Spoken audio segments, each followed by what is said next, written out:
vezes a gente se enxerga numa situação em que a vida parece que não faz sentido, porque a gente começa já fazendo a pergunta errada. Qual que é o meu propósito? O que é aquilo que Deus, o que é aquilo que eu quero, aquilo, as minhas vontades? E quando a gente faz essa pergunta voltada para nós mesmos, a gente já começa com já parte do ponto errado, porque não é sobre nós. É sobre o plano maior, é aquilo que Deus quer para a nossa vida. E quando a gente começa a entender isso, é como se a gente ajustasse o foco do nosso olhar e começasse a ver qual o plano maior dele para a nossa vida. Aí a gente consegue traçar dentro do plano dele aquilo que ele tem para nós.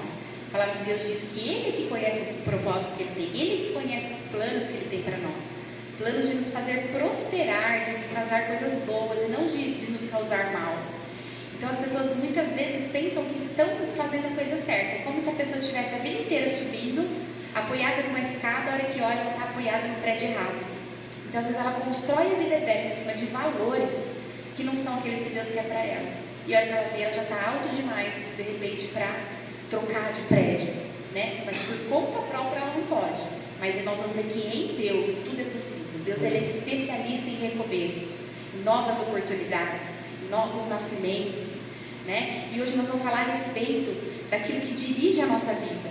Então todos nós somos dirigidos por alguma coisa. A palavra de direção, ela significa aquilo que nos guia, que nos controla, que nos guia para algum lugar. Todos nós somos guiados para algum lugar. Quando a gente está, por exemplo, andando de bicicleta, já repararam que primeiro a gente vira a cabeça, depois a gente vira o corpo? Então a gente tem que estar sempre, primeiro, guiando o nosso pensamento para alguma coisa, para que toda a nossa direção se volte para aquilo que a gente está focando. E o que será que tem dirigido a nossa vida? Que força será que tem controlada? Qual que é o valor, a circunstância ou a emoção que está dirigindo a nossa vida?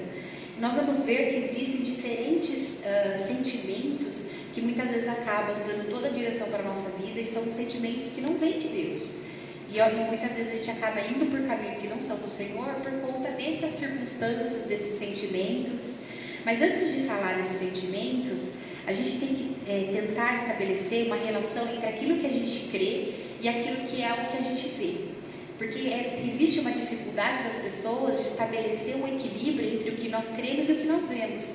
Então por que será que muitas vezes a gente, mesmo sabendo que Deus ouve as nossas orações, a gente pensa que elas não estão passando do teto? Por que será que mesmo sabendo que Deus habita em nós, a gente se sente tão sozinha?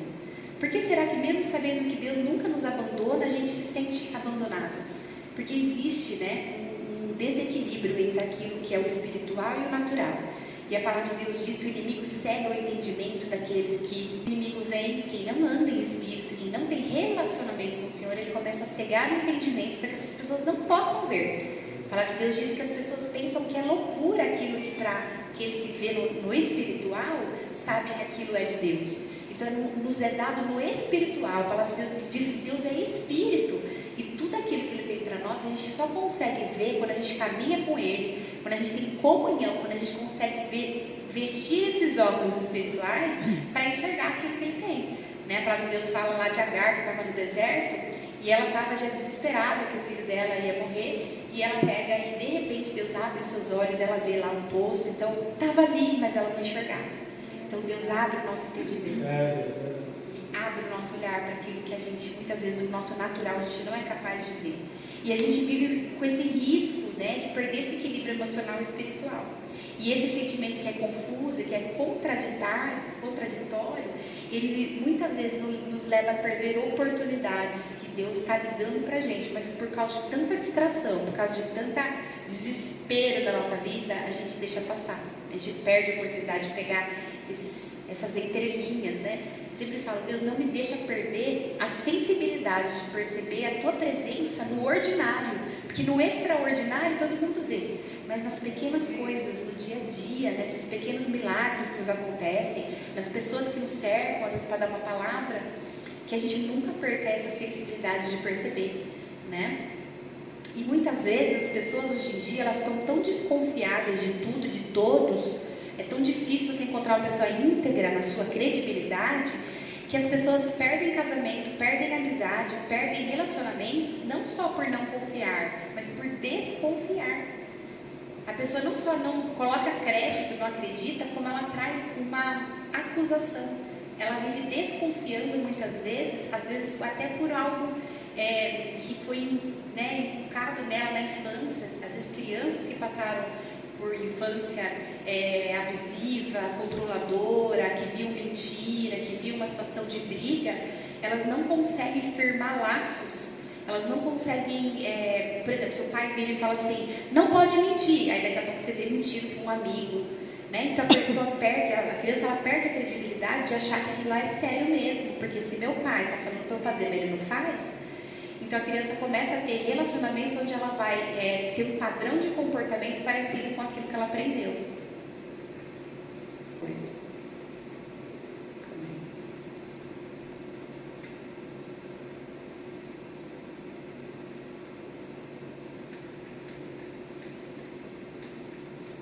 O sentimento, né, se assim posso dizer, que faz com que a gente dirija a nossa vida muitas vezes é o medo, né? E o medo, ele, quando a gente fala assim que o contrário do amor é ódio, não é, é o medo, porque o medo, a palavra de Deus diz que Deus é amor e o verdadeiro amor lança fora todo medo. Então quando a gente tem medo, o medo é natural, ele é importante, porque o medo ele nos ajuda que a gente evite muitas coisas perigosas. Ele é um instinto natural que nos ajuda que a gente não passe por perigos. A gente tem medo, por exemplo, de colocar a mão no fogo, a gente tem medo, né, de sair de noite num ambiente perigoso. Então o medo ele faz parte, ele nos ajuda para que a gente possa não passar por perigos.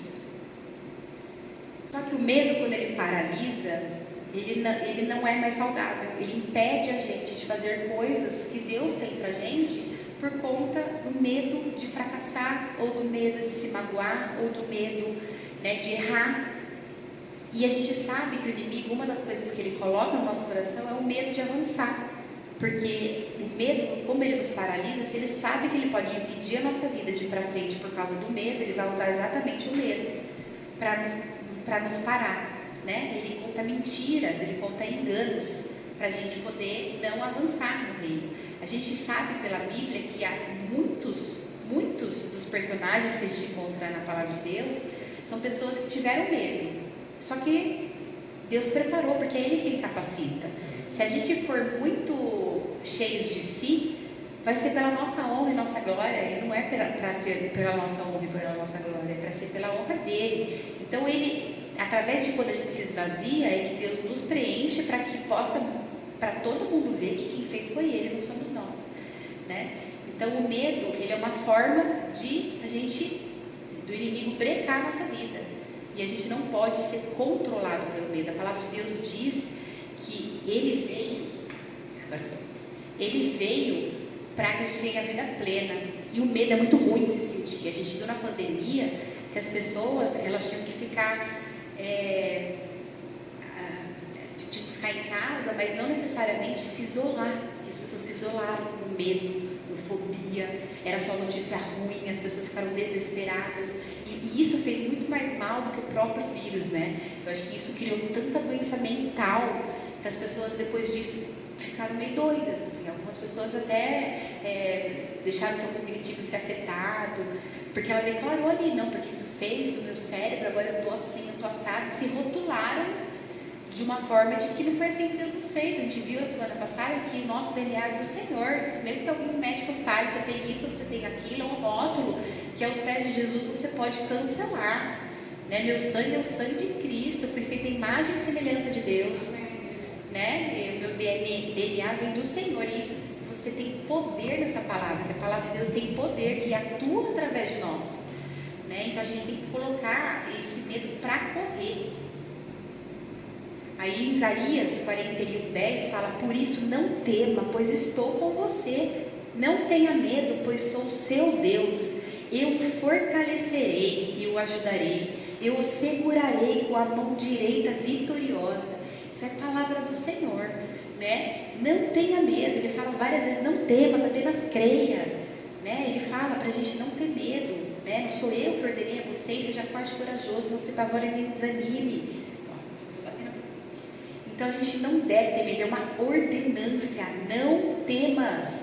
Não é assim, eu acho que é bobagem você ter medo. Ele fala: não temas. Gente, medo, ele é um sentimento natural, como a gente falou, né? A gente não pode impedir um sentimento de se instalar na gente, de aparecer. O que a gente pode impedir é dele criar raiz de amargura. A gente pode impedir um passarinho de formar ninho na nossa cabeça, né? A gente tem que reconhecer esse sentimento e falar e declarar. Teve uma época que o condomínio que eu moro foi assaltado e foi bem feia a coisa, sabe? E aí eu costumo acordar muito cedo, 5 horas da manhã, acordo 4 horas da manhã. Eu estava estudando a palavra e eu escutei uma moto parar bem em frente em casa. Foi assim, tipo, 3, 4 dias depois do assalto. Naquele momento eu tinha duas opções. Ou eu corria pro quarto, que meu marido já tinha saído para fazer academia, que ele vai muito cedo. Ou eu corria pro quarto, quanto mais a gente corre, mais medo parece que fica, não é? Aquele criança quando apaga a luz e sai correndo. Ou eu tinha que acreditar naquilo que eu estava estudando. Eu tinha que acreditar. E aí eu comecei a declarar, a palavra de Deus fala, traga à tua mente aquilo que te traz esperança. Eu falava assim, o Senhor é amor, o verdadeiro amor nessa fora todo medo, aquele que me guarda e não dorme. Fui eu que ordenei a você, seja forte e corajoso. E passou. Né? Nada como a experiência da gente trazer realmente a nossa consciência, aquilo que nos traz esperança, porque passou. E eu estava lendo números, eu nunca mais vou esquecer. Naquele dia até grifei, porque assim, eu estava lendo de capa a capa a Bíblia, porque ficar pulando o capítulo, né? E aí, numa parte diz assim, ó, você confiou no Senhor, o seu ninho estará estabelecido. Eu falei, nossa, foi pra mim. Porque a palavra, ela fala de forma individual. E eu acho lindo como Deus confirma tudo. Se você der um negócio, daqui a pouco alguém está mandando uma coisa que confirmou, daqui a pouco você vai escutar não sei o que está confirmando também. Porque Deus, ele não se cansa de confirmar. Ele não tem esse problema de se esconder. Né? Semana passada nós falamos que ele fala de duas formas que a gente pode buscar ele, ou pela especulação de ficar se perguntando sobre a nossa vida, ou a revelação que está na palavra dele. Por isso que está lá, está escrito, ouça Israel, troca o nome Israel pelo nosso, ouça Rosa, né? Ouça Roberta, ouça Márcia. A gente tem que trocar o nome, colocar a gente ali, porque é isso que ele quer, né? Quando a gente começa a acreditar, colocar toda a nossa confiança que aquilo lá é verdade, é sobrenatural as coisas que a gente experimenta, porque ele fala, né, que é para a gente experimentar e comprovar com boa, perfeita, agradável a vontade dele para a nossa vida. Ele quer que a gente experimente, porque nós vamos dar testemunho disso, né? Então o medo, ele faz isso, ou a gente deixa ele dominar, ou a gente entrega ele para Deus. O medo, ele é uma autoimposição de um cárcere, a gente fica aprisionado, né? Não sei se vocês já conviveram, já tiveram algum sentimento de medo forte, de crise do pânico, né? Aquele medo que você desconfia de tudo e de todos, parece que todo mundo está te perseguindo. Deve ser horrível. A palavra ansiedade, ela significa estrangulamento, ou seja, a pessoa, ela começa a perder o ar para respirar. Ela parece que ela está sendo perseguida e não sabe nem porquê, né? Ela começa a criar na sua mente uma situação de perigo. Por que ela fica tremendo e começa a ficar com aquela crise do pânico? Porque quando a mente entende que está sob perigo, qual que é o nosso instinto? Foge. A pessoa está fugindo do quê? Dela mesma. É muito sério. E a pessoa começa a viver num cárcere. Tudo ela começa... É que nem sair. Se eu tivesse saído correndo pro meu quarto aquele dia, trancada a porta, eu teria me vencido pelo medo. E o medo vai ficando cada vez maior, porque vai ganhando importância na tua vida. Aí vira pânico. Vira pânico. E isso mais um monte de outras doenças, né? Que hoje em dia a gente vai ver, tem trocentas nomenclaturas para doenças que nada mais é do que o medo. E às vezes eu gosto de pensar assim também, sabe? O medo, querendo ou não, ele é uma falta de fé. Porque se a palavra de Deus está dizendo que o verdadeiro amor lança fora todo medo, e a gente deixa o medo dominar, a gente está lançando fora o próprio Deus. Porque se ele é amor, e o verdadeiro amor lança fora todo medo, quer dizer que o medo lança fora o amor. Que um impede o outro. Né? Então a gente tem que ter uma batalha mental para vencer isso com a gente mesmo. O maior adversário que a gente pode ter é a nossa própria mente. Por isso que a gente tem que todo dia fazer um check-up, uma limpeza, que nem celular, quando a gente não limpa, o negócio fica lerdo, é essa limpeza, descarregar, limpar a nossa mente, todo dia. Porque a gente não muda um sentimento só porque eu quero. Estou com medo, não quero ter medo, não vai adiantar nada. Eu mudo o meu pensamento, que o meu pensamento vai mudar o meu sentimento e muda a minha emoção. Por isso que quando a gente está triste, a gente não consegue lutar contra isso, coloca um louvor de adoração, começa a cantar, muda o seu foco no seu pensamento, passa por um filtro, sua emoção vai mudar, vai mudar. Meu filho tem 8 anos hoje, e ele morre de medo de tirar sangue. Quando ele vai, eu já começo, ó, vamos lá, fala aí, Josué, né? Seja forte e corajoso, não se apavore, não desanime. Ele fica declarando. E ele chega lá declarando para a mulher, levanta o braço. Você vê que o medo é vencido por uma criança que não tem como esconder, fingir que está dando certo aquilo lá, né? Então, teve um dia que ele falou assim, nessas chuvas torrenciais que estavam destruindo tudo, a criança tem medo, a escola acabou a força, quase caiu o teto na cabeça de todo mundo. Aí ele falou assim, mamãe, ora para não chover. Eu falei, não, vou orar para você não ter medo, porque vai chover, precisa chover. Você imagina as pessoas que não têm água? Precisa chover. A vida é feita de estações, sol, chuva. A gente também passa pelas estações. Se não fosse a noite, não teria o dia. Se não fosse o inverno, não teria o verão. A gente não pode impedir o ciclo natural da vida de acontecer. Os nossos momentos altos e baixos, todos eles são importantes. Deus não faz nada de forma arbitrária. Hoje eu consigo agradecer todo o sofrimento que eu tive. Cada um deles me tornou hoje quem eu consigo ter uma maturidade na fé maior do que se eu nunca tivesse enfrentado nenhum problema. Porque é muito fácil você falar bonito, ser feliz e dar bom testemunho quando está tudo bem. Agora passa um perrengue, insiste, fica com Deus, depois você vai ter um bom testemunho para dar e vai encorajar outras pessoas. A palavra de Deus fala que a mesma consolação que eu recebi, eu vou consolar. Né? E a gente faz isso. O testemunho é um teste daquilo que você está passando para você passar adiante. E o medo é isso, ele nos paralisa e a gente tem que combater ele com a palavra de Deus. Outra coisa que faz com que as pessoas dirija a vida das pessoas e guia a vida das pessoas, a culpa. Né? O que é a culpa, gente? É um chicote do inimigo atrás de você. Vai, pá, olha o que você fez, estou te acusando. Olha isso, olha aquilo. A culpa, ela é inútil, mas ela prejudica demais, porque ela te acusa de um passado que está comprometendo o teu futuro. Então, é algo que aconteceu com você, você não consegue ter o seu presente, que a própria palavra diz deveria ser um presente na tua vida, e você compromete já o seu futuro, porque você fica naquela culpa, né? E tem que lembrar que Deus, ele é especialista em reverter situações. Por exemplo, Moisés, ele sabe que Moisés, ele foi usado por Deus para libertar o povo, só que ele foi um assassino, ele matou os caras lá. Então, Deus transformou esse assassino num libertador. Ele se arrependeu. Ele foi usado por Deus, mesmo tendo feito isso. Né? Gideão era um homem totalmente covarde. Deus usou ele para liderar o povo, porque Deus é quem faz.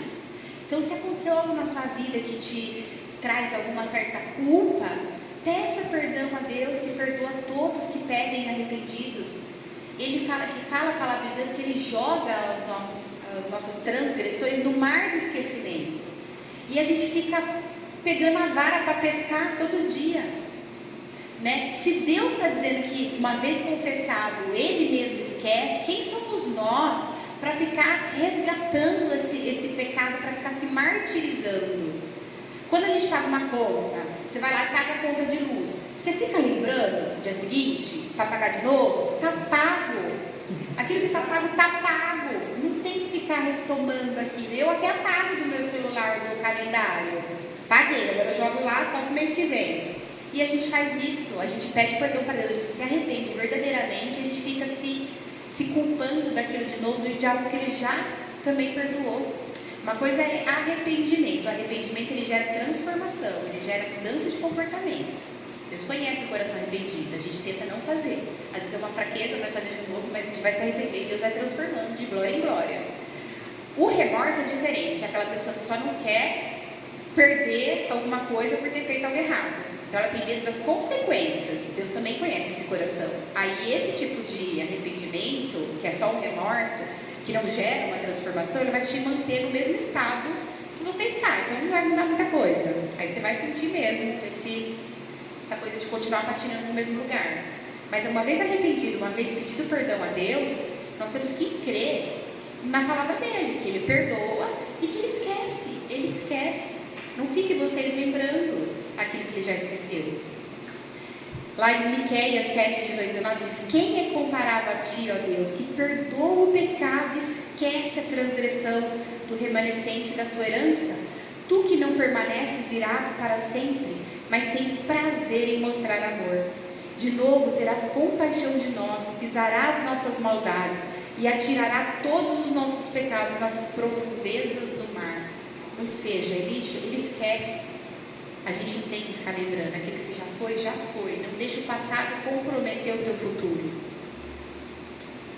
Outra coisa que faz com que a gente guie a nossa vida muitas vezes é a raiva. A raiva de alguma situação, quando a gente é contrariado, quando alguma coisa não sai do jeito que a gente quer. O ressentimento. Olha essa palavra. Duas vezes, sentimento. Eu estou sentindo a mesma coisa de novo. Você sabe por que muitas vezes a gente não consegue perdoar? Porque o ressentir nos traz dor. E a dor não libera o perdão. Então eu fico ressentindo aquilo vai me causando dor. E eu não consigo esquecer, porque aquilo me machuca. O perdão não é nada a ver com a pessoa que te feriu. É sobre você parar de sentir dor. Quando a gente entende isso, liberar perdão significa aceitar o que o outro fez. Significa largar a mão de sentir dor de novo. Para que eu vou ficar me machucando? Gente, é coisa muito natural da carne de sentir dor, ressentimento, raiva.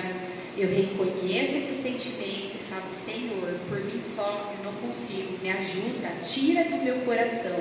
E é um processo. Não vou na hora, eu amo a pessoa, quero o bem dela.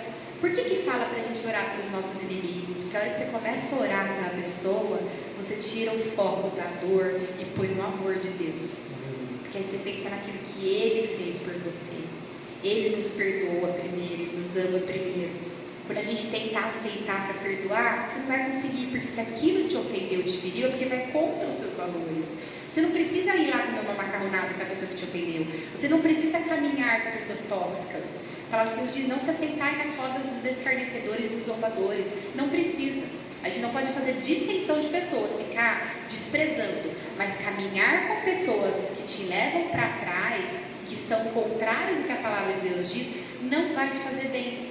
A palavra de Deus disse para você caminhar com pessoas que têm sabedoria, para você se tornar cada vez mais sábia, para você, passar conhecimento para outras. As pessoas que te ofenderam, você larga a mão de sentir essa dor, liberando o perdão. O que é o perdão? É contra a dor. Você está largando mão da dor, do rancor, sentir de novo essa dor. Para quê? A pessoa às vezes que te ofendeu já está em outra e você está lá segurando aquilo. Então, quando a gente libera, a gente consegue ter um alívio de coração. A gente sente que largou um peso grande. E, de novo, não significa que você vai ter que aceitar, concordar e conviver com essa pessoa.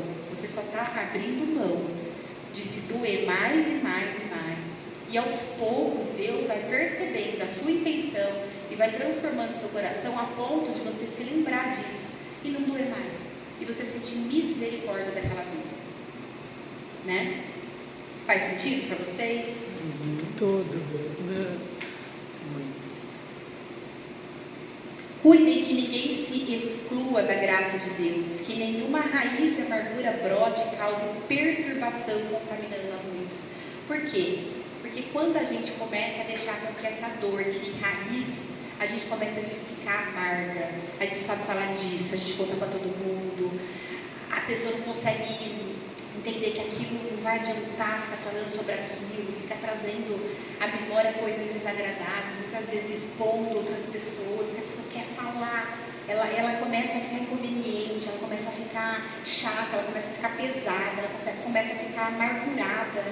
E a palavra de Deus diz que isso é rancor, que isso é raiz de amargura. E a palavra de Deus diz também que isso contamina muitos. Fica do lado de uma pessoa que só reclama. É muito ruim.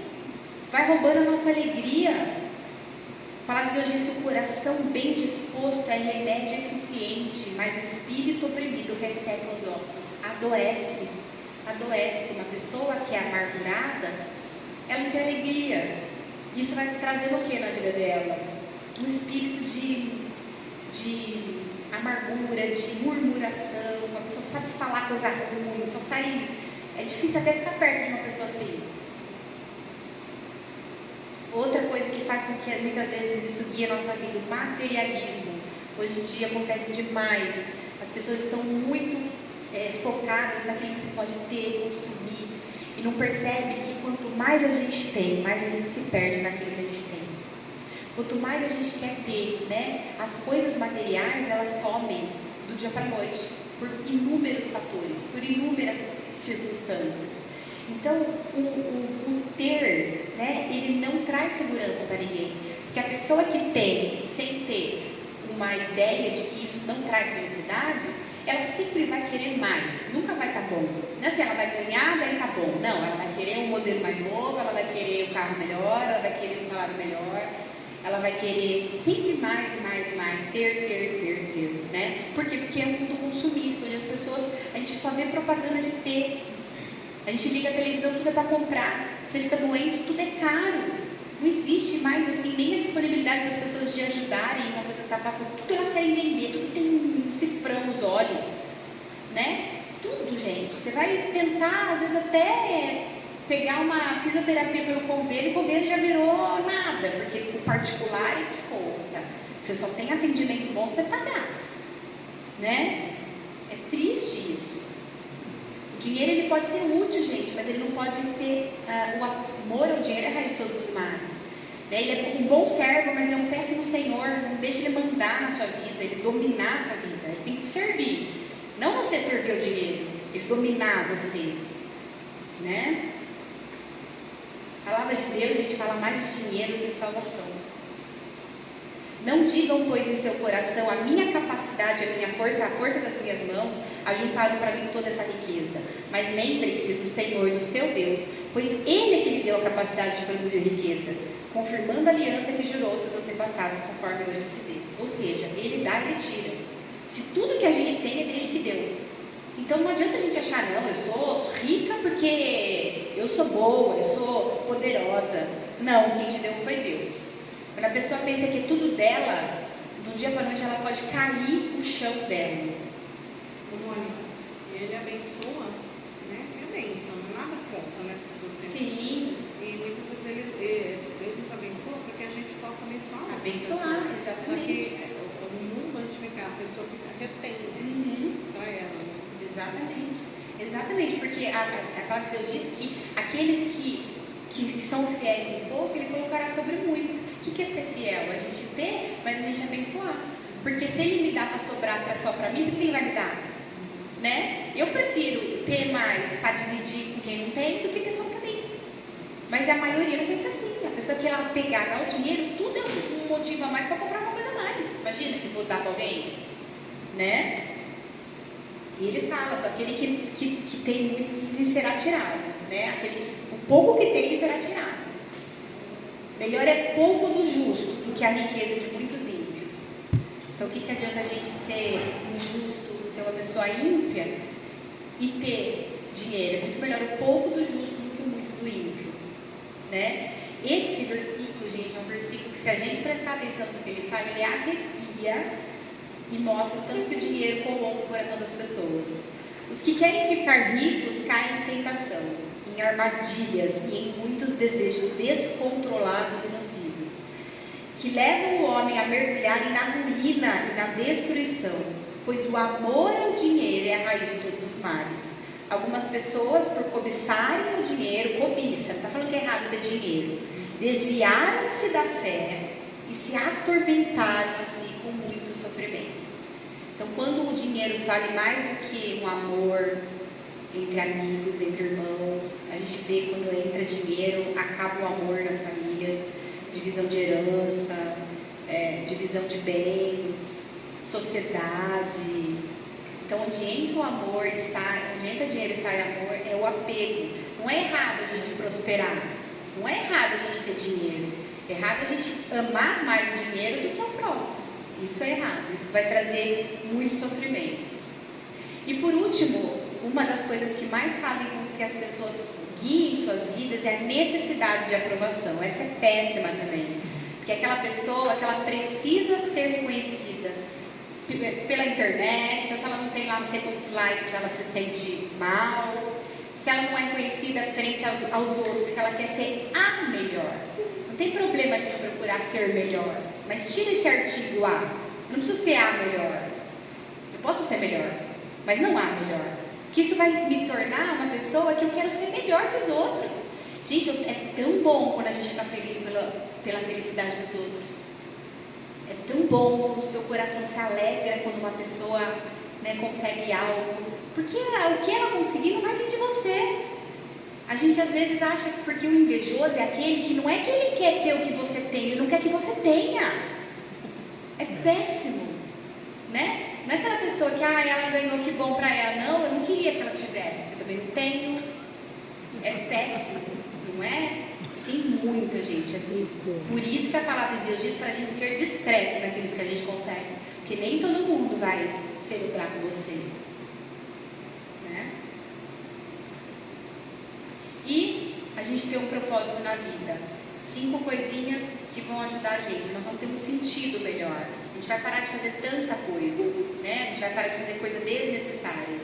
Às vezes a gente pode diminuir muitas coisas que a gente faz, se a gente tiver um foco, se a gente tiver um sentido, se a gente souber para aquilo que Deus nos fez, né? E às vezes eu fico pensando, às vezes já aconteceu na minha vida de eu fazer tanto para Deus que eu pensei que eu estava certa. Mas eu acordava, eu tinha que passar o devocional, aí eu tinha que gravar um vídeo, aí eu tinha que editar o vídeo, eu estava cansada e eu não estava recebendo, ninguém dá o que não tem. Então, às vezes, o menos é mais. Deus quer que a gente, não que a gente só trabalhe para Ele. É legal a gente trabalhar para Ele? É. Mas isso não pode ser a minha função principal. Eu tenho que me alimentar para eu conseguir alimentar alguém através de mim. É que nem eu querer sair com o celular sem bateria e querer que ele funcione. Eu preciso me carregar para carregar as pessoas. Então, até o ministério é perigoso se a gente não souber dosar. Até o serviço é perigoso se a gente não souber dosar. Por exemplo, tem muito casal, eu fico tão feliz quando eu vejo um casal servindo juntos, porque já vi muito casamento acabar, porque a mulher servia e deixava o marido em casa, sem se preocupar se ele também estava envolvido. Porque meu marido está lá em casa feliz, porque ele sabe que o meu primeiro ministério é minha casa. Mas eu estou aqui porque ele sabe também que eu tenho esse chamado. Mas uma mulher que larga o marido todo dia em casa, dando-se o que ele pensa, porque eu tenho que servir, está errado, Deus não quer isso. Existe uma hierarquia para Deus também, onde igreja, que são eventos, não está em primeiro lugar. Em primeiro lugar está Ele com a gente, relacionamento. Depois a nossa casa, nosso marido, nossos filhos. Se tiver tudo ok, aí você sai fazer sua obra. Se não, primeiro reconstrói lá dentro da sua casa. Tem muita gente que fala, mas a vida está um caos. A vida está em obras. Então, assim, Deus, ele quer o seu melhor. Ele não quer que você só fale aquilo que você acha que está certo. Você tem que viver aquilo primeiro. Porque se você só fala e não vive, você não passa de um hipócrita, porque fala uma coisa e faz outra, né? Então a nossa vida tem mais sentido. A gente vai simplificar um pouco a nossa vida, porque a gente vai parar de atirar para todo lado. Você já viu uma luz, quando ela é difusa, né? Ela perde um pouco a força da sua luz, né? Da potência da sua luz. Agora pega uma lente e concentra essa luz. Ela põe fogo no papel. O que é o raio laser? É a luz que corta até o aço, porque a concentração dela está focada. Se a gente desfocar demais, a gente não vai fazer nada para ninguém, querendo fazer tudo para todo mundo. Não é assim? A gente tem que focar. Então o que Deus quer de mim? Senhor, mostra para mim aonde que o Senhor me quer hoje. E amanhã, se o Senhor me quiser em outro lugar, tudo bem. Se a minha agenda é essa, se o Senhor quiser mudar, muda, porque o Senhor é o dono da minha vida. Se tem algo na minha agenda que não te agrada, me mostra. Sonda meu coração, né? Para que você possa endireitar as minhas veredas. Tem que ser todo dia, o pão de cada dia. E no dia seguinte eu falo de novo a mesma coisa, porque não existe reservatório. A gente tem que se encher dele todos os dias para ele nos dar direção. E eu falo para Deus todo dia: Senhor, não me deixa abalar na fé. Que a minha fé seja inabalável. Que o meu fundamento seja firme. Outro dia deu um temporal no condomínio e eu tirei uma foto. Tiraram uma foto de uma árvore muito grande, uma raiz grande também, caída. Eu comecei a olhar assim, até que ela era muito maior, né, no tamanho do tronco, tudo do que na própria raiz. Eu falei, essa tempestade, nunca imaginei que fosse arrancar uma árvore dessa do chão, mas a raiz dela não estava tão profunda. A nossa raiz tem que estar profunda, por isso que fala, permaneça, né? Fala assim, eu sou a videira, vocês são um ramo, se você permanecer em mim ou em você, a gente vai frutificar. E o agricultor é o Senhor. Existem as estações da nossa vida. Se a gente está passando por uma estação não tão boa, a gente tem que lembrar que faz parte desse ciclo e confiar, que a fé não contesta, a fé confia. É necessário. Quando a gente entrega a nossa vida para Deus, tudo aquilo que acontecer, a gente tem que entender que faz parte de algumas curvas. e na curva. A gente não vê o caminho lá adiante. Se a gente vai para um país desconhecido e chama um guia para dirigir, a gente não fica dando pitaco. Ah, não era melhor ter virado ali, moço? Tô achando estranho esse caminho. Ele sabe. Então aproveita a paisagem e confia, né? Porque se a gente colocou ele no banco do motorista, a gente tem que entregar a chave, confiança e esperar ele levar para a gente onde a gente tem que ir, né? Traz paz. Lembra que a gente viu? Que aqueles que mantêm o pensamento, a mente fixa nas coisas do alto e confia em Deus, diz que Ele manterá em perfeita paz. Uma promessa. Se a gente mantiver a nossa mente fixa nas coisas do alto e o nosso coração confiar em Deus, Ele está prometendo para vocês, o próprio Deus, que Ele manterá vocês em perfeita paz. E a perfeita paz não é ausência de problemas, é você estar em paz apesar dos problemas. Isso é melhor ainda. Porque você, mesmo numa tempestade, você sabe quem está no barco. Meu filho podia ter dado se a gente tivesse orado para não chover, o que ele ia pensar? Deus me atendeu, estou com medo. Mas nós oramos porque mesmo na tempestade ele sabia quem estava com ele. Eu ainda perguntei para ele, você teve medo? Ele falou, não. Eu falei, por quê? Ele falou assim, porque Deus estava comigo. É isso que a gente tem que pensar, né? E a gente passa uns perrengues, né, gente? Umas ondas que levam nós para dar umas quebra-pé, umas ondas que arrebentam mesmo. Para ter história para contar, né?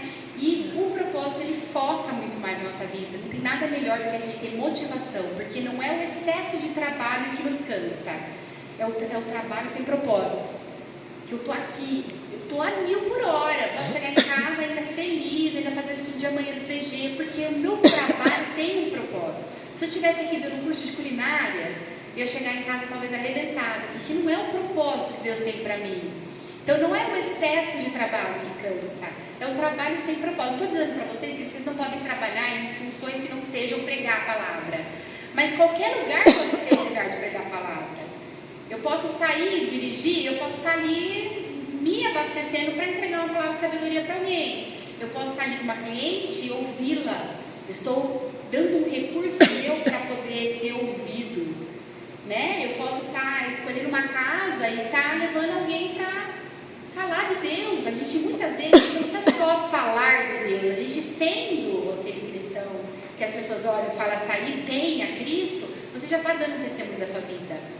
Pode ser louvando, seja o que for, porque Ele habita em nós. A gente não pode ser aqui um jeito e amanhã chegar em casa arrebentando de xingar todo mundo. A gente tem que manter o nosso foco sendo a mesma pessoa que a gente é em todos os lugares, né? A gente teve um Ministério de Mulheres na quinta-feira, que a historinha final eu fiquei muito assim impactada. Fala assim que tinha uma igreja e que aí chegou o caminhão de mudanças e começou a descarregar tudo do cara lá, fogão, geladeira, e o pastor virou e falou assim, mas o que aconteceu? Você foi despejado? Está precisando mudar para cá? Precisando de ajuda? Ele falou, não, sabe o que é? Porque a minha mulher aqui, ela é tão boazinha, ela é tão meiga, ela é tão querida, ela fala com todo mundo com doçura, né? Ela ajuda todo mundo, ela não grita. Então, já que aqui ela é assim, eu quero essa mulher para mim, então eu vou mudar para cá. Isso nos faz pensar quem nós somos na frente dos outros e quem nós somos para os nossos na hora que a gente fecha a porta. O nosso maior testemunho é na nossa casa. Gente, isso aí foi um tapa na cara, porque às vezes falta os gritos, né? Vamos! A lição! Me ajuda! Né? Porque a gente acha que ali a gente está à vontade de, às vezes, dar uma estressada. Mas ali, principalmente, que a gente tem que manter a compostura. É ali que é o povo mais escolhido para ser o nosso ministério, né? E a gente tem que parar e tomar umas lixadas para a gente ir se... Né? A poda é isso, a gente vai tirando para frutificar mais. Todo mundo precisa de umas podas, né? E por último, isso nos dá poder. Por quê? Porque é que nem o raio laser, ele vai focar aquilo lá que Deus tem para nós. E se a palavra tem poder, imagina você viver na palavra pelo propósito de Deus na nossa vida.